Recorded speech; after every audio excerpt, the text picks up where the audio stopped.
Clint Murchison is an oil millionaire, owned 500 companies, but he was primarily an oil millionaire. He also controlled Texas, controlled Johnson. His major means of operating and controlling people and influencing people was a little hotel called the Hotel Del Charro in La Jolla, California. It cost $100 a day in the 50s. And at that hotel, he would invite all these powerful, influential people. Richard Nixon would come there. Key lieutenants of Carlos Marcello, the head of the mafia in New Orleans, used to vacation there. J.Edgar Hoover, the head of the FBI, used to vacation there. Free. Every summer for 10 summers. Free. Another Johnson man with close ties to Murchison was a wealthy Texan called D.H. Byrd.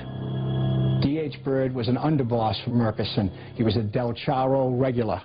He owned the Texas School Book Depository. He also founded the Civil Air Patrol, which was a kind of military organization, and Lee Harvey Oswald was a member of the Civil Air Patrol.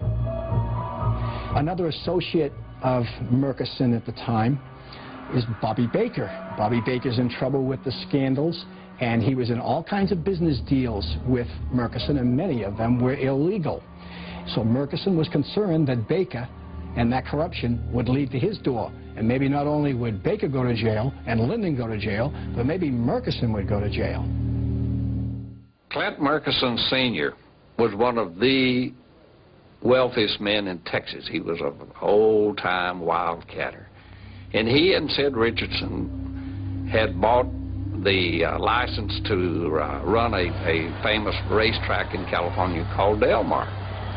J.Edgar Hoover spent each August at their racetrack in their box and as their guest in their suite at the hotel there. Hoover's own snapshots hinted how Murchison, too, indulged Hoover's taste for a one-way bet. He invested in oil wells, and if the oil well went dry, he got his money back.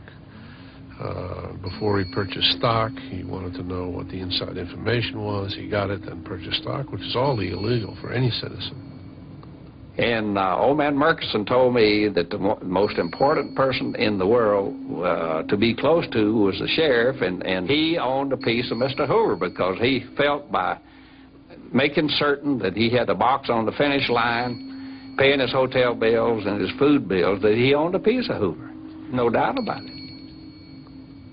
He was immune practically from any federal investigation of any of his activities. And was Hoover's attitude toward organized crime influenced by the generosity of a Murchison or a Rosenstiel? One day, the gangster Meyer Lansky spoke about his virtual immunity from the FBI.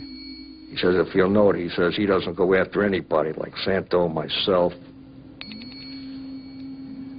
Carlos in Louisiana. He says he doesn't touch any of us. Santos Traficante was the mafia chieftain in Tampa. Carlos Marcello was the godfather of New Orleans.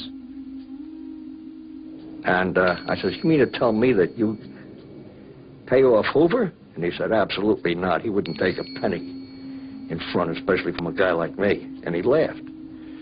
I said, well, how do you do it? He says, I know at least a half a dozen of his friends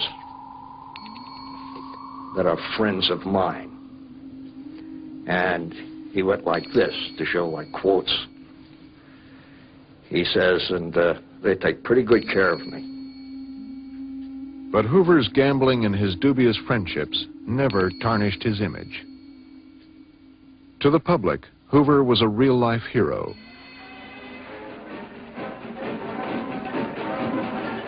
He and Clyde Tolson were treated like movie stars. The two snappily dressed bachelors were often seen in New York's most fashionable night spots.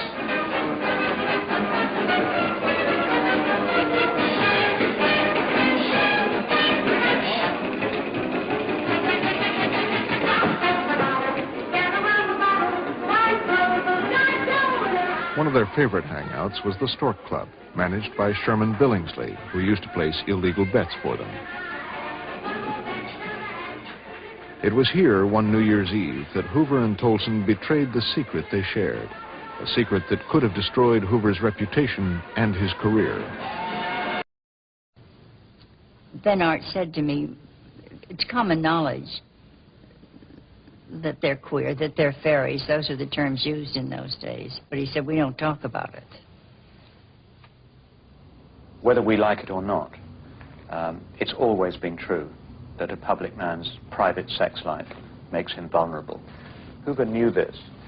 He would eventually seek out one of the most distinguished psychiatrists in Washington to ask for advice and help because he was so terrorized by his own sexuality. What was he, as director of the FBI, to do about these urges that he had? In Washington, D.C., police detectives were picking up intelligence about Hoover's private life. Guy Hoddle was a retired or fired agent. He was an alcoholic. And Hoddle would, every time he had a few drinks, he would tell stories about parties that went on in J.Edgar Hoover's house when that there were sex parties there.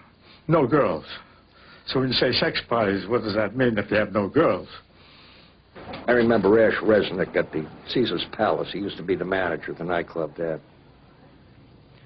He told me that Meyer Lansky had some pretty strong evidence that Hoover and Tolson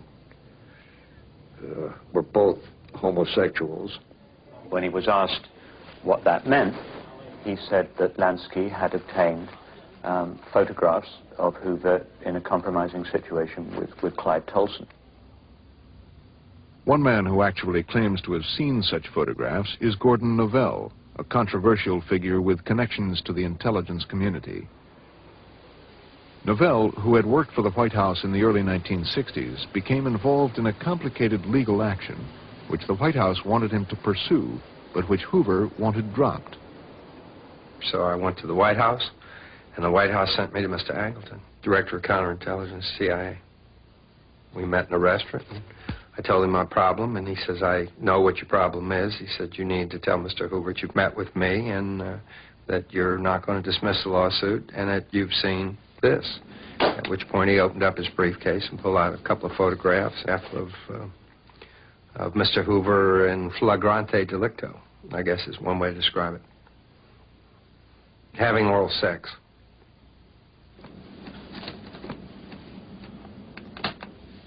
This testimony does not stand alone. I talked to a former regular officer in the OSS, that's the predecessor of the CIA, who said that after the war, he went to dinner with other OSS American intelligence colleagues, and that after dinner, when over the brandy stage, when conversation turned to the private lives of public people, his host went out of the room and then came back with a photograph.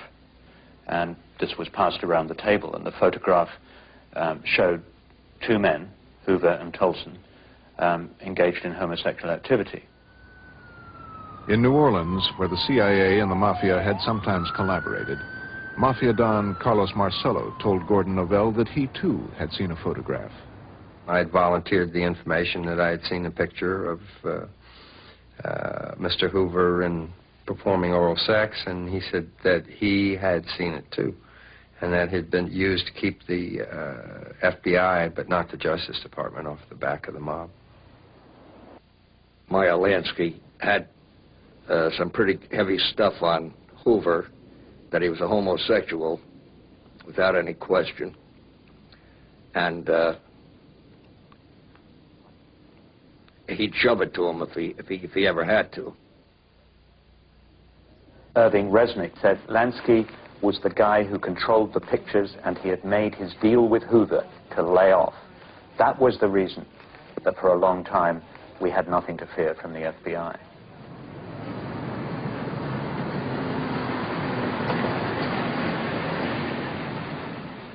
In the 40s, we hardly touched organized crime because the Bureau did not believe that there was a mafia, or did not allow us to investigate the mafia as such.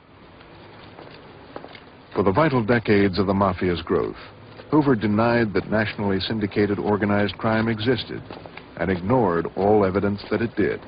There wasn't one mention of the mafia. There wasn't one mention of organized crime activities during the training course, that I and all other brand new FBI agents went through in Washington. Not one mention of it. In fact, the Bureau in Washington had no organized crime division. When I went to the supervisor in Seattle and asked why we weren't going after the mafia, he said, "We don't use that word. Hoover doesn't acknowledge that there's a mafia."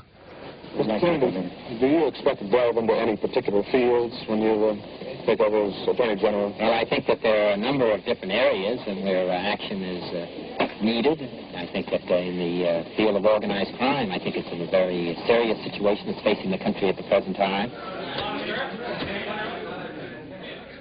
Before the Kennedys, the mob had literally been getting away with murder.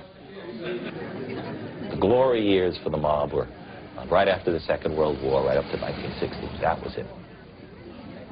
Nick Pileggi has written about the mob for 30 years and was co-author of the movie Goodfellas. They owned politicians. They owned unions. They could actually socialize. The FBI said they didn't exist.